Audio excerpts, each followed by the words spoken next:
Hello guys, welcome to study स्वाट।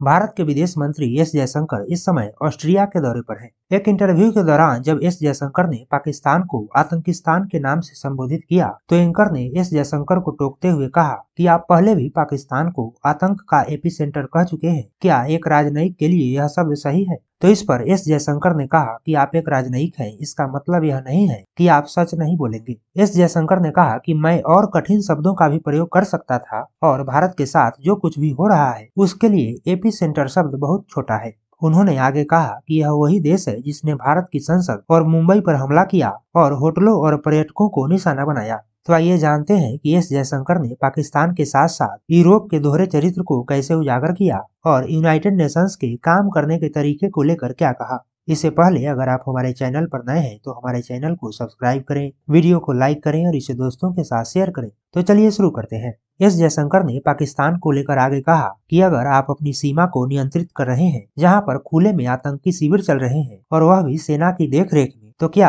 आप हमें यकीन दिला सकते हैं कि पाकिस्तान को वाकई में मालूम नहीं है कि वहाँ क्या हो रहा है? इसके बाद एंकर ने सवाल किया कि क्या यूरोप को भारत और पाकिस्तान के बीच युद्ध को लेकर घबराना चाहिए। इस पर एस जयशंकर ने कहा कि आतंकवाद को लेकर पूरी दुनिया को चिंता करनी होगी, लेकिन इंटरनेशनल कम्युनिटी को इस बात की चिंता नहीं है और इंटरनेशनल कम्युनिटी यह मानकर चलती है कि आतंकवाद उसकी समस्या नहीं है क्योंकि यह किसी दूसरे देशों के साथ हो रहा है। एस जयशंकर से जब यह सवाल पूछा गया कि क्या भारत सिर्फ इसलिए रूस की आलोचना नहीं कर रहा है क्योंकि भारतीय सेनाओं को वहां से हथियार मिलते हैं, इस पर जयशंकर ने कहा कि भारत और रूस के रिश्ते ऐतिहासिक हैं और किसी को भी इस रिश्तों का इतिहास देखना होगा। भारत और रूस का रिश्ता उस समय से है जब पश्चिमी देश पाकिस्तान को हथियार देकर उसे ताकतवर बना रहे थे और भारत को हथियार खरीदने से रोक रहे थे। जयशंकर ने कहा कि सोवियत के साथ भारत का रिश्ता इसलिए शुरू हुआ क्योंकि पश्चिमी देशों ने यह तय कर लिया था कि वह तानाशाह देश पाकिस्तान का साथ देंगे। रूस के साथ व्यापार को लेकर एस जयशंकर ने यूरोप का दोहरा चरित्र फिर से उजागर कर दिया।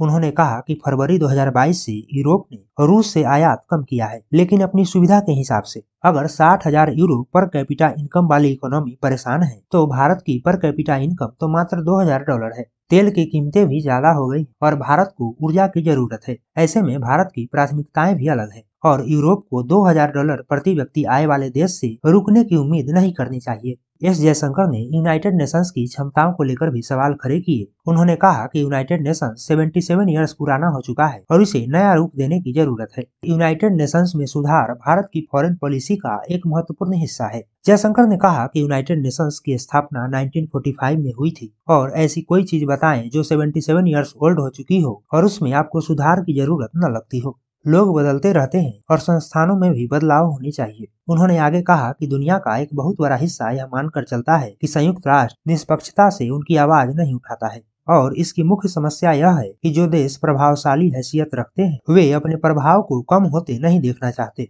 एस जयशंकर साइप्रस और ऑस्ट्रिया के दौरे पर गए हैं और पिछले 27 वर्षों में किसी भारतीय विदेश मंत्री की यह पहली ऑस्ट्रिया विजिट है। तो ये है इस वीडियो का इन। आशा करते हैं आप सभी को वीडियो अच्छा लगा होगा। वीडियो को लाइक करें, शेयर करें और हमारे चैनल स्टडी स्वाट को सब्सक्राइब करें। Thanks to all of you.